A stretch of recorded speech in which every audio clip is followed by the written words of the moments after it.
Assalamualaikum warahmatullahi wabarakatuh. Pada video kali ini, catatan matematika akan melanjutkan membahas mengenai trigonometri, yaitu sudut berelasi 2, di mana sistem kuadran lanjut.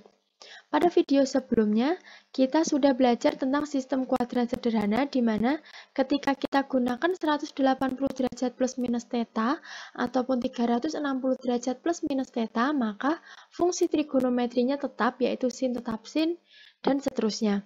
Dan ketika kita menggunakan fungsi 90 derajat plus minus theta, 270 derajat plus minus theta, maka fungsi trigonometrinya berubah, yang tadinya sin menjadi cos, yang tadinya cos menjadi sin, dan seterusnya. Nah, pada video kali ini kita akan belajar tentang sistem kuadran lanjut, di mana ketika kita menemukan besar sudut yang lebih dari 360 derajat, dia akan kembali melalui kuadran 1, kuadran 2, dan seterusnya, di mana arahnya berlawanan dengan arah jarum jam.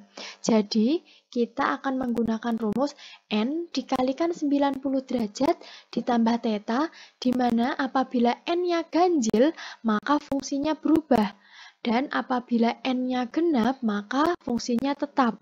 Sama seperti tabel yang sebelumnya, hanya saja ini adalah bentuk umum sehingga bisa digunakan untuk sudut yang lebih besar dari 360 derajat. Selanjutnya, kita juga akan menemukan sudut negatif yang perputarannya searah dengan jarum jam. Yang harus diingat adalah yang pertama, sin min theta itu sama dengan min sin theta, kemudian cos min theta itu sama dengan cos theta, kemudian yang terakhir adalah tan min theta itu sama dengan min tan theta. Ya. Untuk lebih jelasnya, kita langsung masuk ke contoh soal saja. Untuk contoh yang pertama, yaitu cos 390 derajat, kita ketahui bahwa 390 derajat itu adalah sudut yang lebih dari 360 derajat, dan dia berada di kuadran pertama, dan semua yang berada di kuadran pertama adalah bernilai positif, maka nilai cos di sini juga positif. Oke.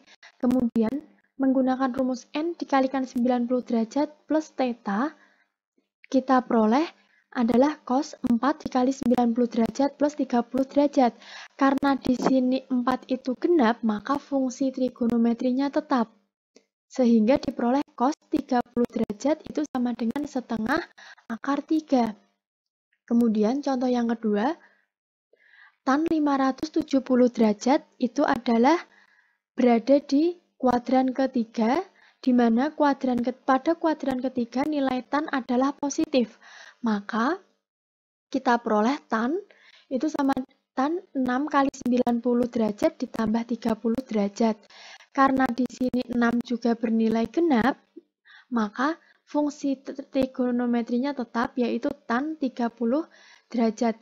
Hasil dari tan 30 derajat itu sama dengan sepertiga akar 3.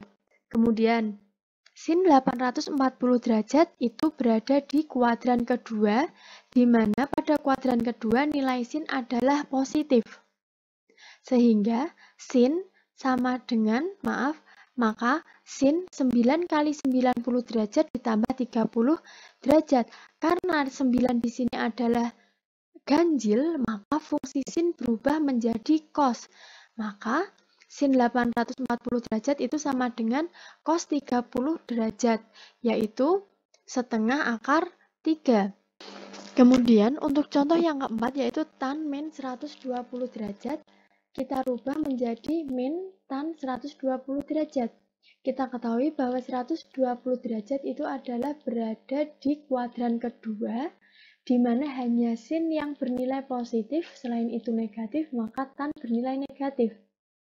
Kemudian 120 itu bisa kita rubah menjadi 180 min 60, sehingga kita peroleh min tan 60 derajat. Karena tadi ingat, karena pada kuadran 2 nilai tan adalah negatif, maka kita tambah negatif di sebelah sini, sehingga min ketemu min itu sama dengan plus, maka tan dari 60 derajat itu sama dengan akar 3. Selanjutnya yang kelima, yaitu sin min 315 derajat. Kita rubah dulu menjadi min sin 315 derajat. Kita ketahui bahwa 315 derajat itu berada di kuadran 4, di mana hanya cos yang bernilai positif, selain itu semuanya adalah negatif. Maka di sini kuadran 4 dan bernilai negatif. Kemudian kita pecah 315 derajatnya menjadi min sin 360 derajat min 45 derajat. Oke, kemudian kita peroleh min sin seperti ini. Kemudian karena tadi di kuadran 4 bernilai negatif, maka kita tambah negatif di sebelah sini, sehingga kita peroleh sin 45 derajat itu sama dengan setengah akar 2. Ya. Selanjutnya, contoh yang ke-6 adalah cos min 240 derajat, di mana sama dengan cos 240 derajat. Di sini, 240 derajat itu berada di kuadran ketiga, di mana hanya tan yang bernilai positif, maka cos bernilai negatif. Setelah itu, kita bisa rubah menjadi cos 180 derajat plus 60 derajat, sehingga sama dengan cos 60 derajat. Ingat, karena tadi dia di kuadran 3, cos bernilai negatif, maka di sini juga negatif.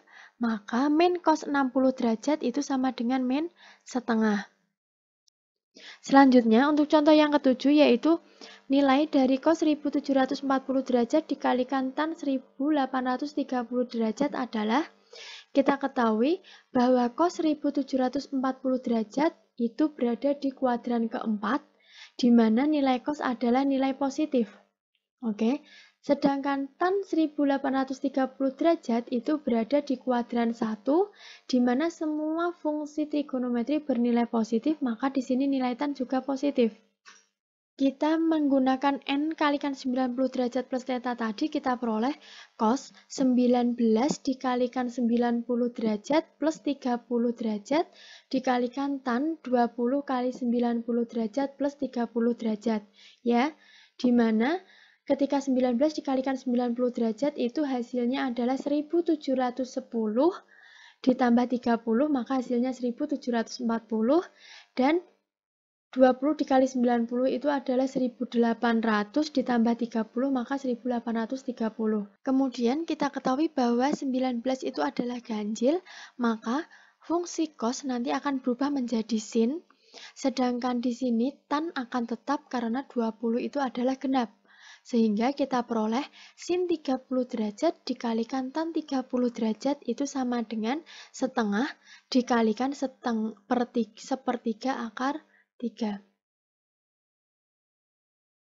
Selanjutnya, untuk contoh yang ke-8, jika alfa sama dengan 11 pi per 4, maka nilai sin kuadrat alfa dikurangi cos kuadrat alfa ditambah 2 tan alfa dikurangi secant kuadrat alfa adalah, di sini alfa itu sama dengan 11 pi per 4. Kita ketahui maka alfa itu sama dengan 11 dikalikan 180 dibagi 4, itu hasilnya adalah 495.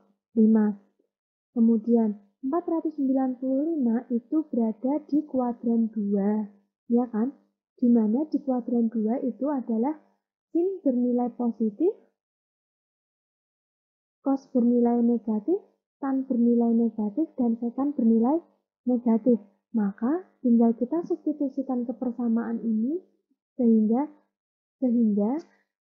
dengan menggunakan rumus n kali 90 derajat plus theta, kita peroleh sin kuadrat itu sin kuadrat 5 kali 90 plus 45 sampai secant kuadrat 5 kali 90 derajat plus 45 theta.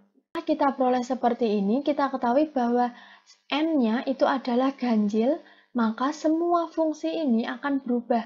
Yang tadinya sin menjadi cos, cos menjadi sin, tan menjadi kotangan, dan secant menjadi kosekant. Kita tuliskan ulang seperti ini. Kemudian, karena sin itu bernilai positif, maka dia tetap positif. Kemudian, cos di sini bernilai negatif, karena dia kuadrat, maka hasilnya tetap positif, sinnya positif. Kemudian, tan adalah nilai negatif, maka di sini kita tambah negatif seperti ini. Kemudian secant juga seharusnya bernilai negatif, tapi karena dia kuadrat, maka hasilnya positif. Selanjutnya, cos kuadrat 45 itu artinya adalah setengah akar 2 dikuadratkan. Kemudian, min sin kuadrat 45 derajat itu juga min setengah akar 2 dikuadratkan. Kemudian dikurangi kotangan 45 derajat itu sama dengan 1, maka min 2 dikalikan 1, sedangkan kosekan kuadrat 45 itu sama dengan akar 2 dikuadratkan. Seperti ini. Kemudian setengah akar 2 kuadrat dikurangi setengah akar 2 kuadrat, itu adalah habis, maka sisanya adalah min 2 dikurangi 2. Seperti ini. Dan hasilnya adalah min 4. Mungkin cukup sekian video tentang sistem kuadran lanjut. Kurang lebihnya mohon maaf, semoga apa yang saya sampaikan dapat diterima. Tetap semangat, jangan lelah untuk mencoba dan belajar. Wassalamualaikum warahmatullahi wabarakatuh.